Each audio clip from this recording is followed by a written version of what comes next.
Brian was born in Glasgow.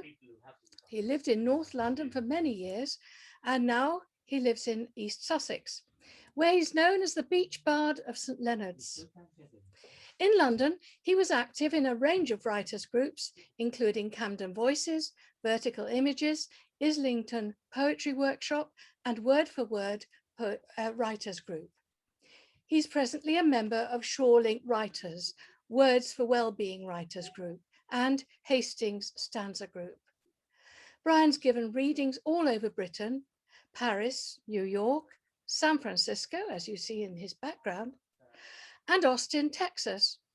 He's been a director of the Austin International Poetry Festival. He's extensively published in magazines and anthologies, and he's won prizes in a range of poetry competitions. As he once said in an interview, "If there's a typical grassroots poet, that's me."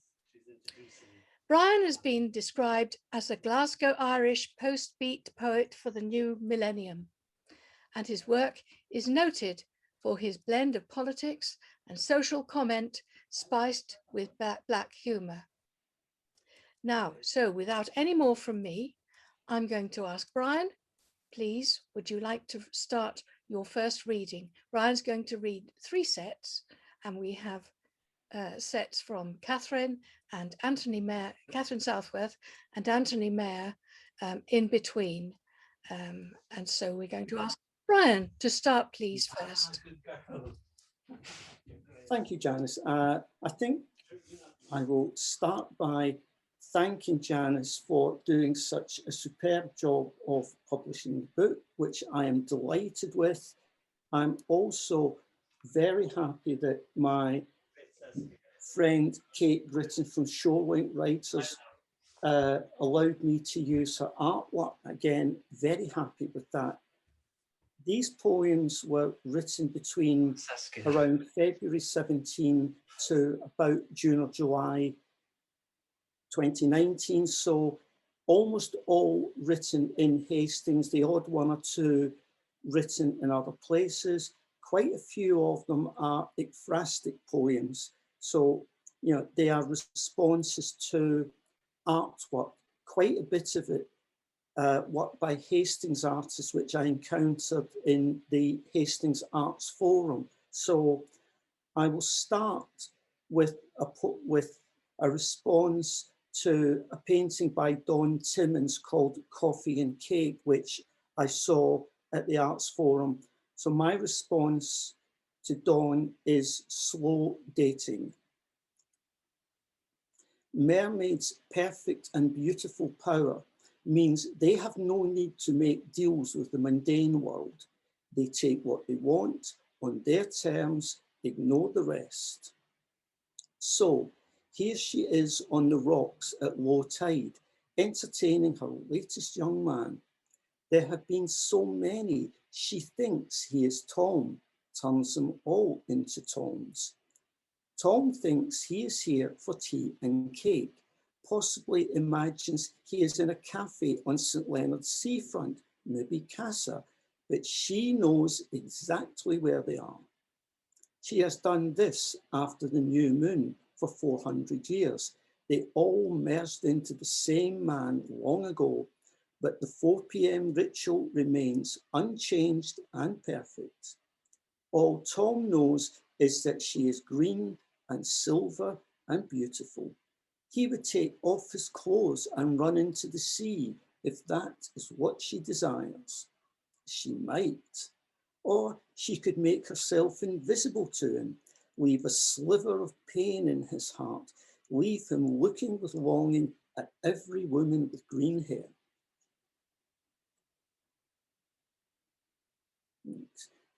I will continue with something along the same line. Encountered at Hastings Arts Forum. This one is a response to a Don Timmins painting called Picnic Basket. Blue day. Today she is blue, but might be green again tomorrow, depending on what happens later today and how far into the Sussex countryside he takes her. This mermaid, in all her long life, has never been so far from shore, has never been on a red bicycle, but knows what a red light means. She likes the man's red beard, his blue striped jersey, his blue woolen hat, his laugh. But he is only a man, after all, who has no idea what a basket holds. He only had eyes for the bottle of wine, never read the rest of the label, or asked what food it might accompany, maybe thinking bread, cheese, patty, and grapes. Soon he will find a spot on the downs with the sea view. He will kneel to her, take her hand, and offer her his heart. Then she will give him red, red wine. She will stop his mouth with seaweed soaked in wine and take his little heart. He will return her to rock and oar, recall nothing later, but she will be green again. And we come to another ekphrastic poem, also encountered in Hastings Art Forum. It's by Cathy Bird. It's called Fairfield Church. A place of safety. Where may sheep safely graze, if not here on Romney Marsh, by the red roof of Thomas à Becket Church, then where? The grazing is good, the sheep are fat, they are content to live in their now, only one predator to worry them. 4 of those defiled Canterbury Cathedral, disgraced their nightly vows during Vespers, and took the light and life of that holy man. And where was the Good Shepherd that day? Or was calling Becket away from his flock another part of a plan we cannot understand? These sheep will be called to the knife one day, and even if they know this church roof is red, they live in blue and green, stoic to their end. But today, the sky is blue, the grass is sweet, there are no people or dogs in sight or sound, and for once, no new colours to frighten them. This square of salt marsh, with the church they have no need to enter, is their only home, and they are as safe here as anywhere.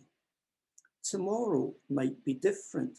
They might swim to safety while the butcher sleeps, or we might turn vegan overnight and let them alone.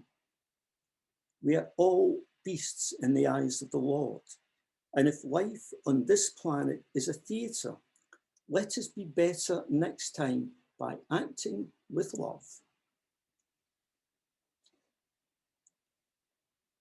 And oh yes, this next one was written during a meeting of Shorelink writers, and the prompt was actually given by Kate Gritton, because Kate is a very fine writer and a rather good painter. So I'm pleased that for me, that's just being able to respond to something Kate set out is a bonus. Once upon a time in Japan, there were 3 bears. They were not real bears, but bad men transformed for their sins. Exiled from Edo, they were Ronin, outlaws. No homes, no clan, no family, no friends, not even each other. No women in their lives out in the wilderness. They did not starve. Every few weeks, samurai would seek them out, pay them to do their lord's dirty work, things for which no samurai would risk their honor. They hid more secrets in a geisha's kimono. They killed, burned houses with people inside, stole horses and cattle, abducted children. Twice a year, they moved to a new hideout, changed their clothes, adopted new accents. 20 years of this life turned them reckless. We need one last reward, then buy an inn. They showed up at a Matsudaira clan wedding, took the bride for ransom, who died of shame. They fled to Hokkaido. A deva looked down, decreed, "You are beasts, now live as beasts." One day they ate the wrong man's sheep, were hunted, now their heads adorn his hall. Thank you. Thank you, Brian. The wonderful stories. I didn't actually realize that they were all based on paintings. Quite a few of them are, yes. Yeah, lovely. Love those mermaids and the Japanese story. Great. And now we're going to press on and hear from Catherine. Now, Catherine, if I can, excuse me a minute.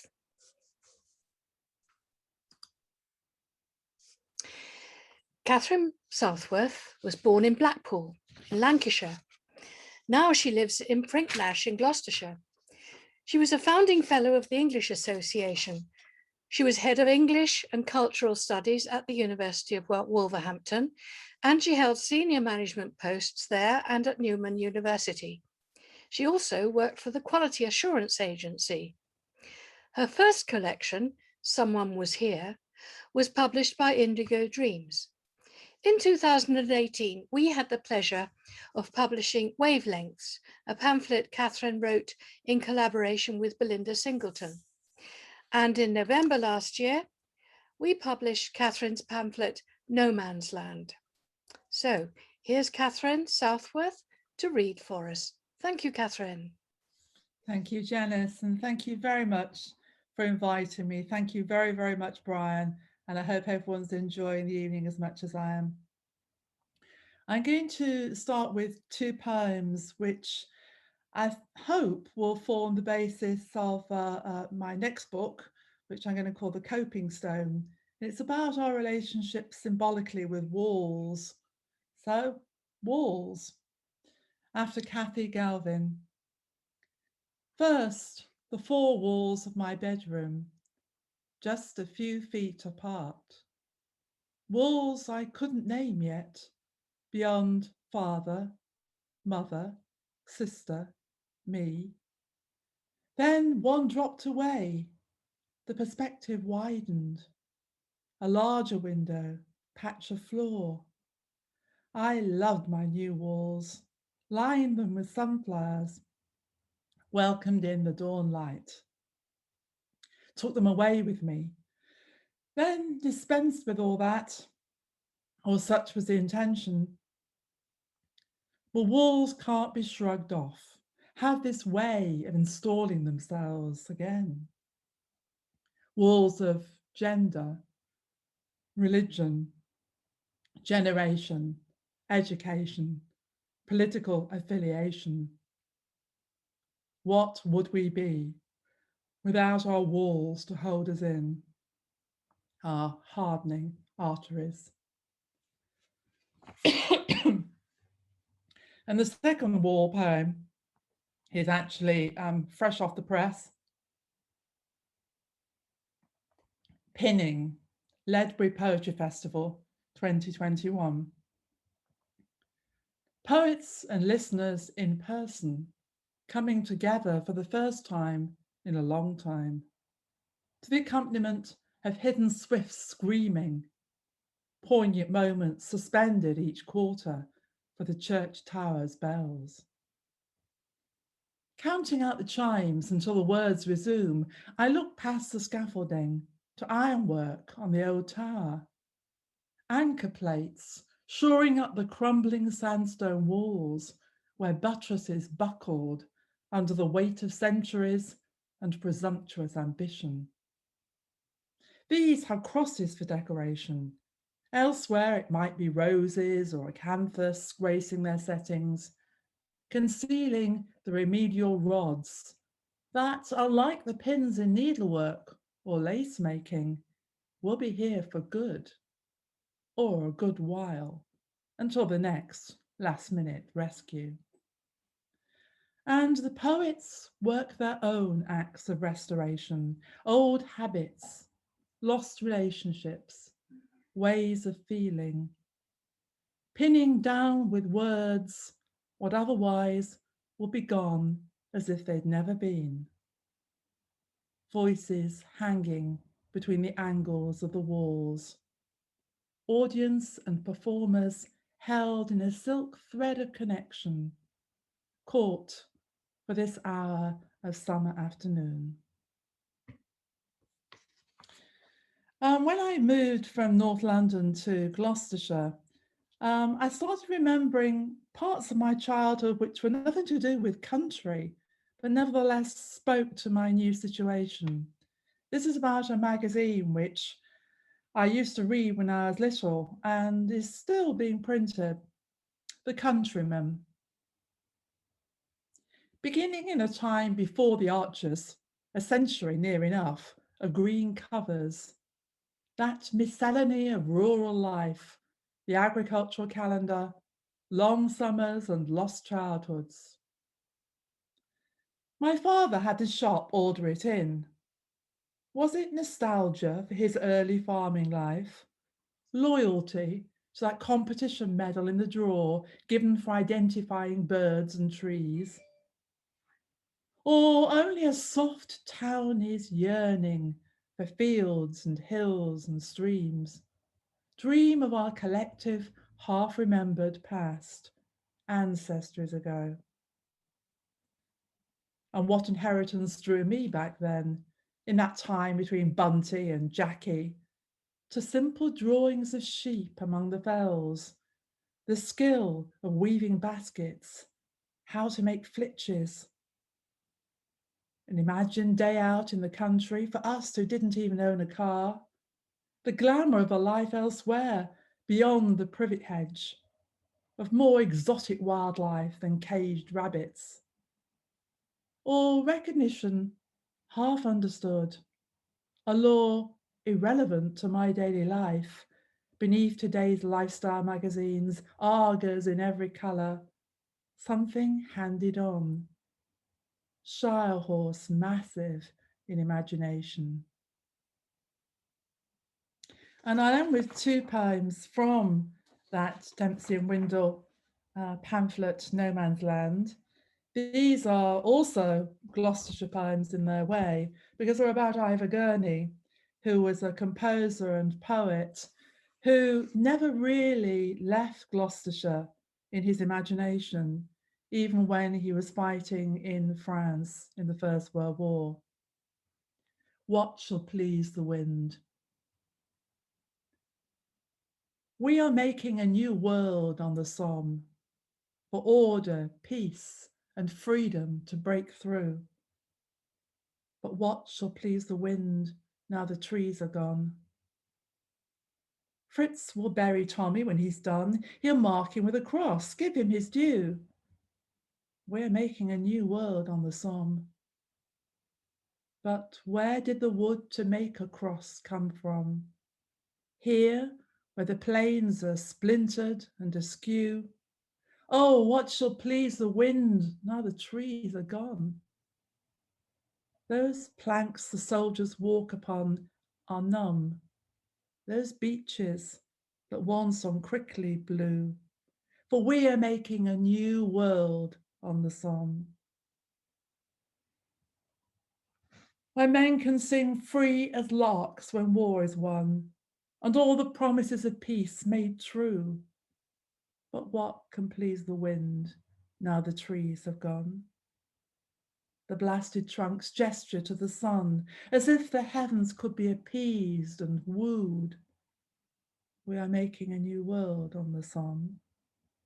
But what shall please the wind now the trees are gone?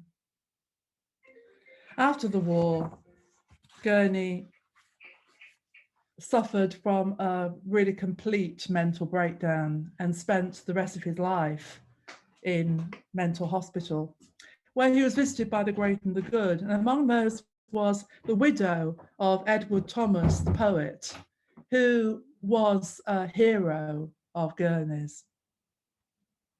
Helen Thomas visits Ivor Gurney.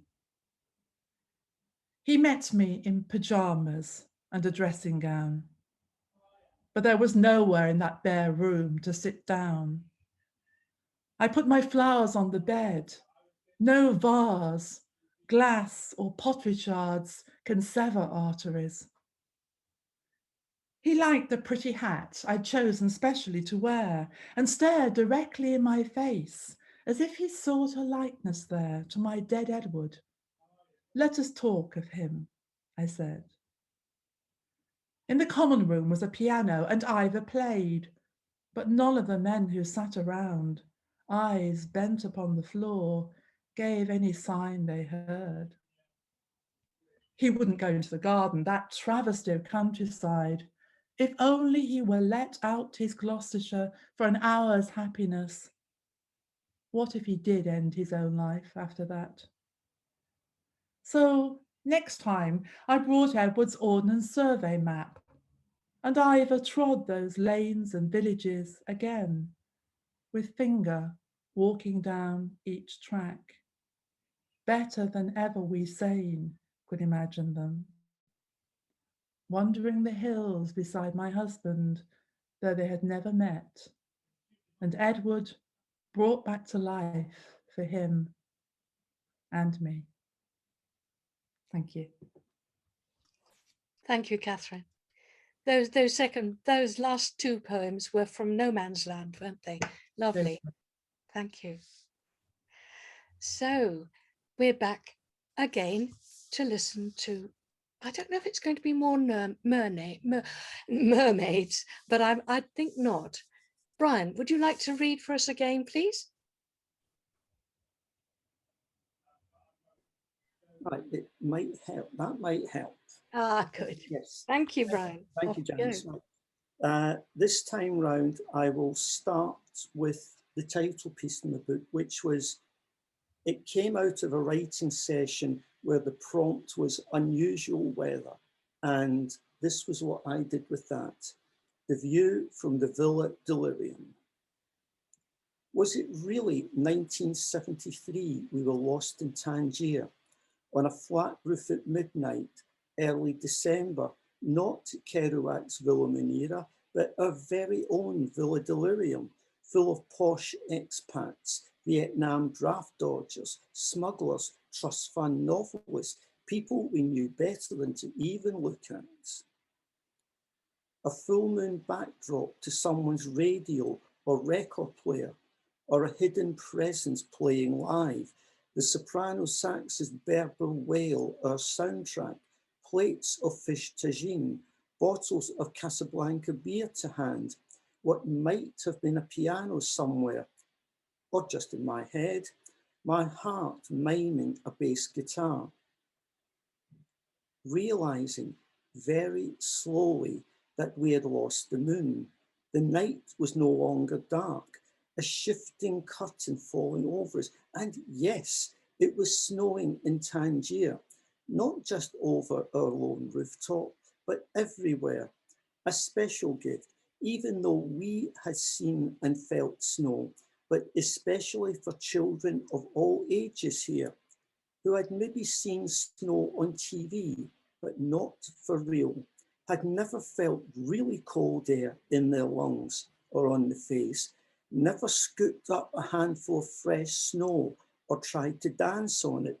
And all too soon, we went indoors and slept through the rest of this change and woke to a city of wonder, children's laughter, adults shrugging, inshallah, God's will, the answer to whatever question. Back then, we had no camera or iDevice, but I promise you, this really happened.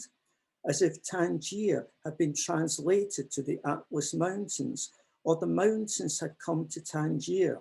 Whatever God you might believe in, just testing to see who's awake. And right, next one, I believe, was written in a writing session of word for word. Sorry, no, I'm going to try that one again. It was not written in word for word. That was one of my London writing groups. written locally in a Words for Wellbeing writing session. And I've taken the title from one of James Brown's live recordings. Take me to the bridge. A garden or a river with a bridge is always beautiful, no matter what. We should all have an ideal bridge, especially if we live in a desert.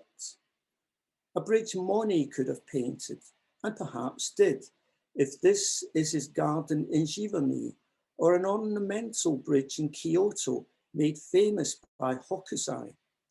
One end is closed off. Perhaps this bridge was never meant to be walked over, or some outcome of unrequited love happened here under the moonlight. Is this bridge a monument to love? And the trees whisper the woman's name, and her ghost reappears once a month or once a year, and she stands waiting. Or Monet was right.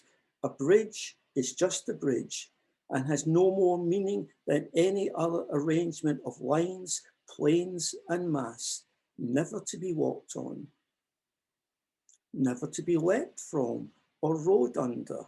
Its reflection in the water reminding carp in the pond, passing butterflies or people that this is all an illusion.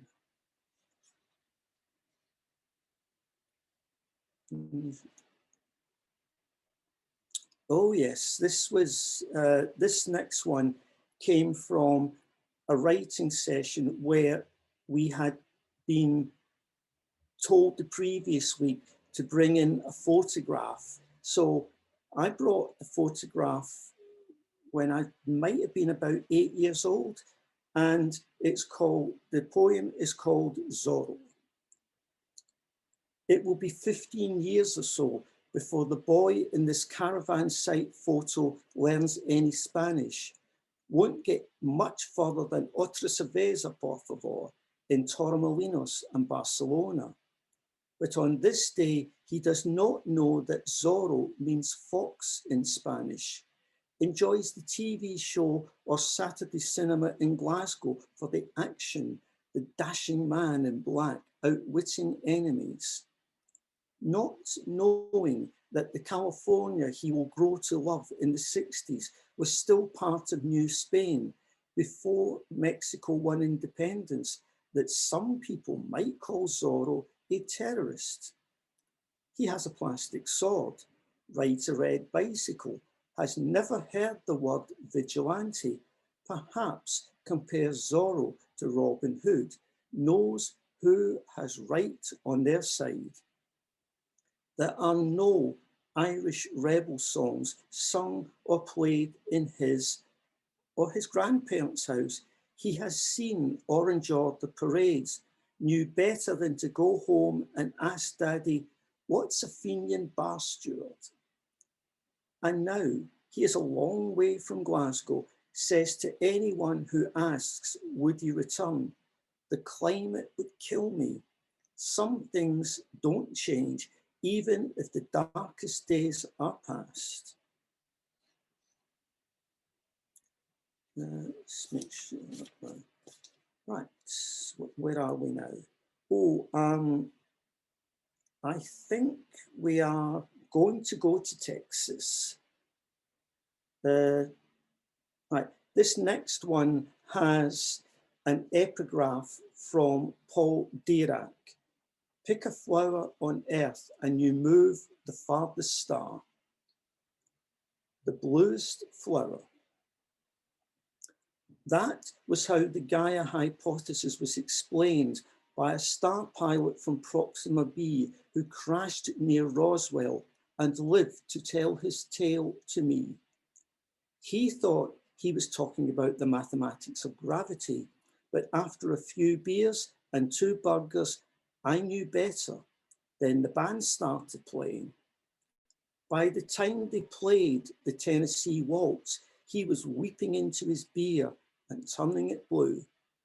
Well, the cowboys just watched us for a while, then turned away, but not before one muttered, supposedly doing a shadow dance next. When the singer announced he'll have to go, we took the hint and climbed into his shuttlecraft, which mined the 57 Cadillac Eldorado perfectly, and rode sedately past the highway patrol. Don't worry, my cousin works for them. He was an extra in Men in Black. I can talk the talk. I nearly said, yeah, but can you walk the walk? He wept again when we drove up to my uncle's cabin and saw the prettiest field of blue flowers. Blue and bluer, we talked a blue street till sunup. Then we sang Hank Williams' I Saw the Light and swore we were friends for life after learning both of our wives are buried under blue meadows. He drove to Teos, where spare parts are disguised as trash art. His last words, a blue star in your dreams signals, I hope there's some cold beer in your fridge. Thank you. Oh, that was a lovely trip. Thank you very much. Lovely, Brian. That's fantastic. We're going to continue with your second guest, who is Anthony Mayer. And Anthony also lives in Hastings, where he established the Hastings Stanza. Following an MA in creative writing at the University of Lancaster, he has published 3 collections: Bestiary and Other Animals, which was shortlisted for the 2017 Live Canon First Collection Prize, and published by Live Canon in June 2018. Let the Wounded Speak was published by Oversteps Books in October 2018 and was longlisted for the Poetry Book Awards in 2020. His third collection, A Suitcase Filled with Hope, was published by Live Canon in May of this year. So we're looking forward to hearing some poems from you, Anthony. Would you like to unmute, please? I think I'm unmuted. You are. Right. Well, first, thanks to Brian for asking me to read at the launch of his book, and thanks to Dempsey and Windle for allowing me to join in the celebrations. I've known Brian since he first came to St. Leonard's from London some years ago. Typically, he hunted out everyone active on the local poetry scene, and he's been a regular attender at our Hastings stanza meetings ever since. Brian has lived for and been involved with poetry for a very long time. And as you've heard, this is his 8th collection, which is quite an achievement. I've read a number of the previous ones, and having read this one, I think it's easily the best so far. It combines his trademark characteristics of a sense of place, encounters with strangers, and references to the west coast of the USA, with a wealth of ekphrastic poems deriving from works of art, all imbued with what is, I think, a new poignancy that may be the result of the sad loss of his wife, Rosemary, and, like so many of us, perhaps increasing consciousness of advancing years. That's what I certainly feel. I don't know whether Brian does. Many of the poems reference Hastings and St. Leonard's and evoke the special atmosphere of these towns. I thought it appropriate to read for you tonight 3 poems that complement Brian's writings. The first is called The Girl in the A21 Diner. The A21 is the main road leading from the M25 to Hastings, and the diner in question, duly rigged out in American fashion, used to be at Hurst Green, just north of Hastings. So this is a way of leading you into our area. The Girl in the A21 Diner. You take my heart and throw it, a beach ball into the blue. Your smile is sunshine lighting up, stars and stripes on the menu card, formica top tables and horseshoe seats. You serve us coffee, juggling our hearts like a set of Indian clubs. Your plats are sheaves of wheat, your parting a highway between the fields. Swallows dance in the sky. We are somewhere outside Santa Fe.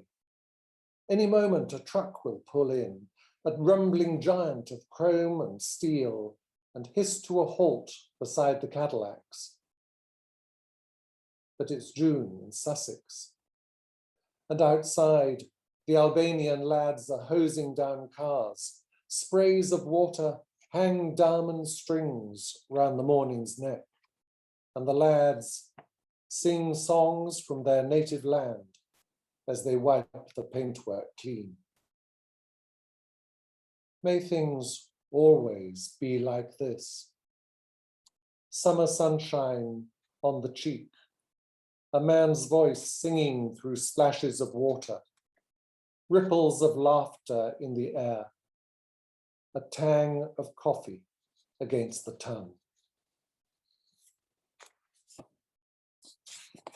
My second poem is The Mermaid Inn, which I've chosen because of the references in a number of Brian's poems to encounters with mermaids.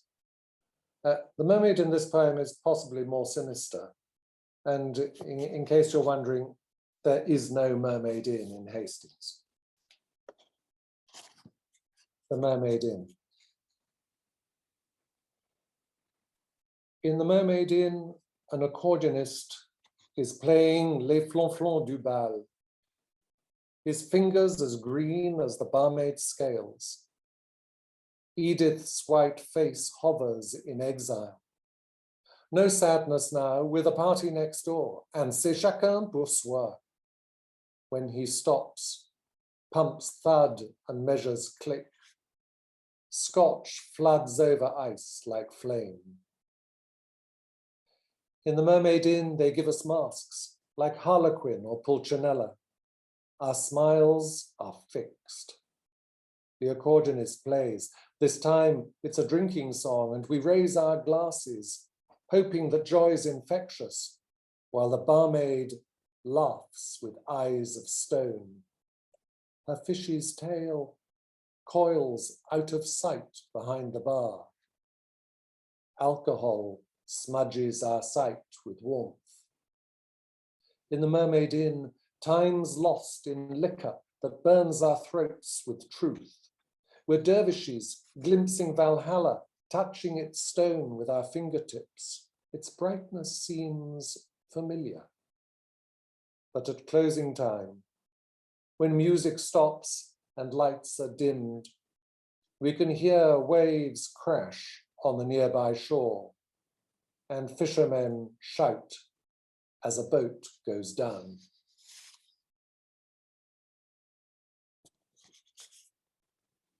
Brian is strongly influenced by American poets, particularly the beat poets. And I thought an appropriate poem to end with is Baudelaire in a Hastings corner shop. Some of you may be familiar with Allen Ginsberg's poem, A Supermarket in California, where Ginsberg spots the American poet Walt Whitman, long deceased, in a local supermarket. I took the idea and transposed it to a Hastings corner shop and an encounter with Baudelaire. The details about Baudelaire are taken from Enid Starkey's classic biography of the poet, and of course, his poems themselves. Baudelaire in a Hastings corner shop. Half a morning spent with Les Fleurs du Mal, and my mind is overflowing with clouds and skulls, incense, amber, musk, and exclamation marks.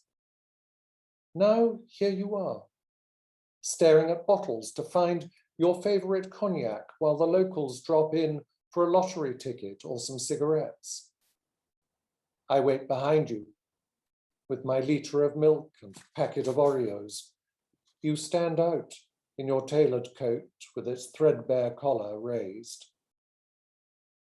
You don't look well, mon ami.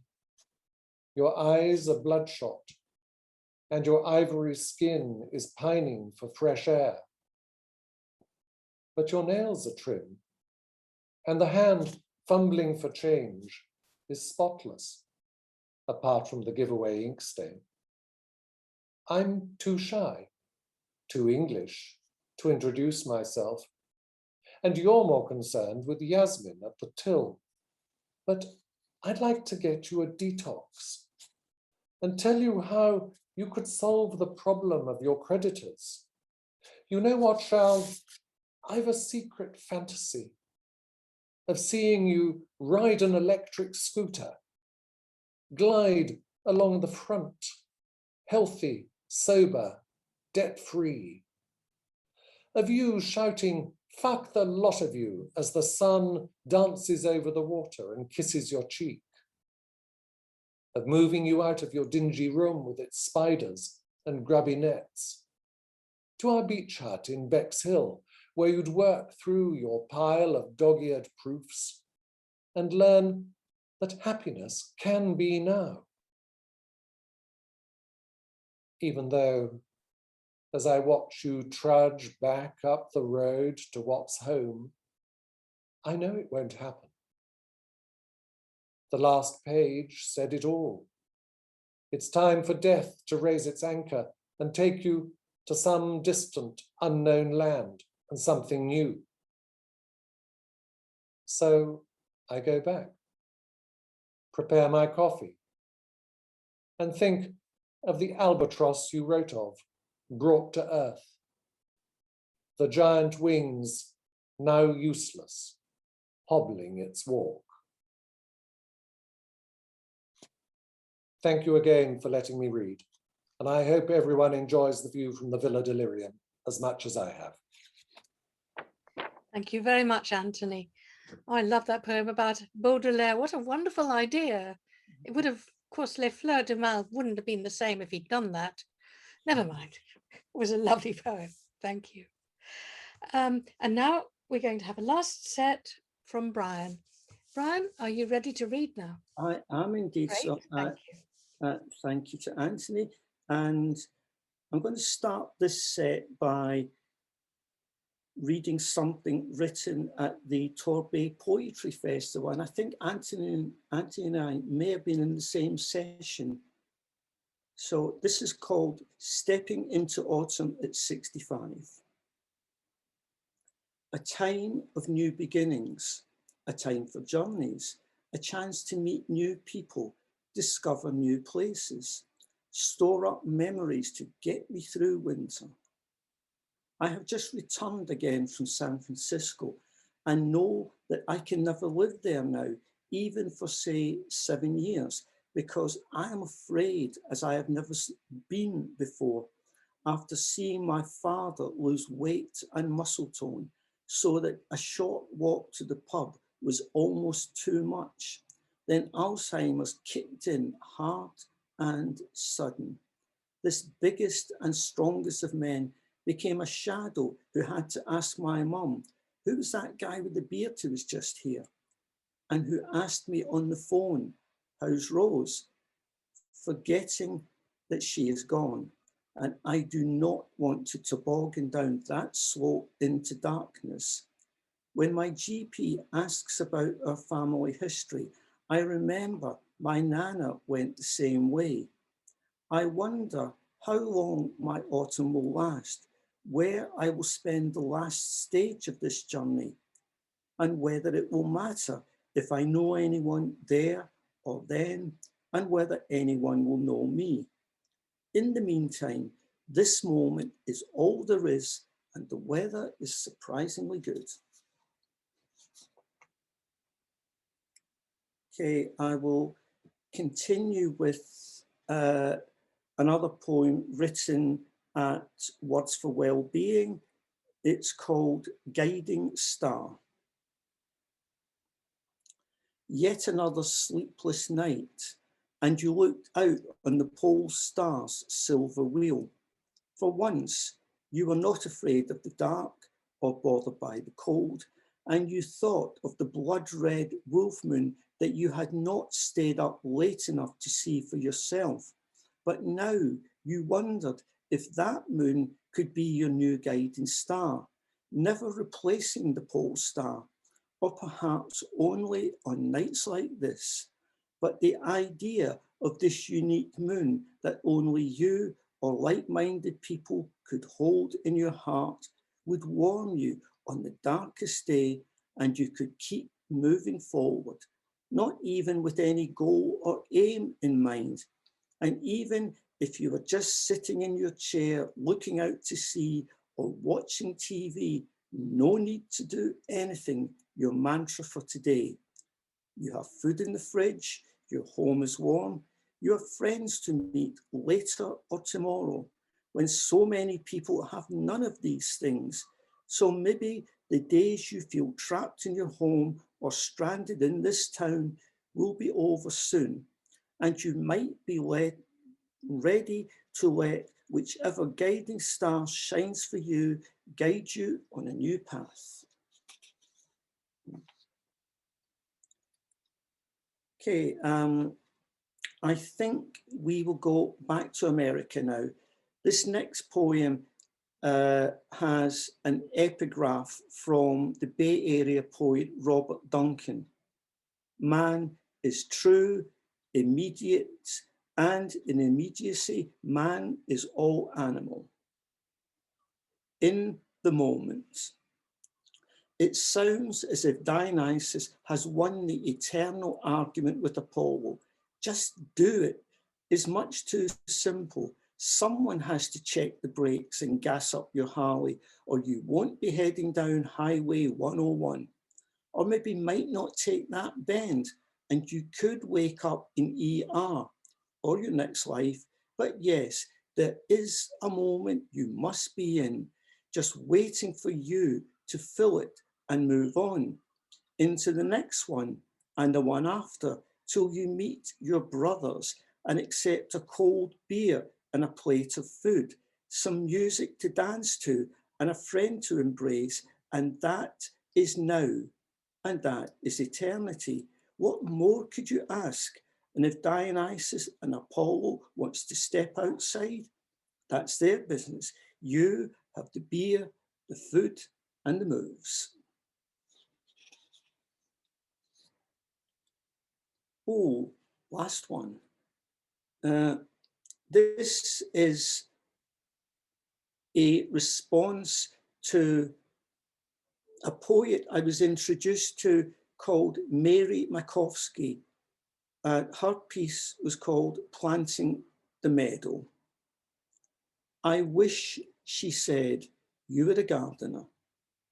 My friend, the whenever gardener, gave me lunch and shared her dream of a spontaneous meadow planting, leaving her formal garden behind.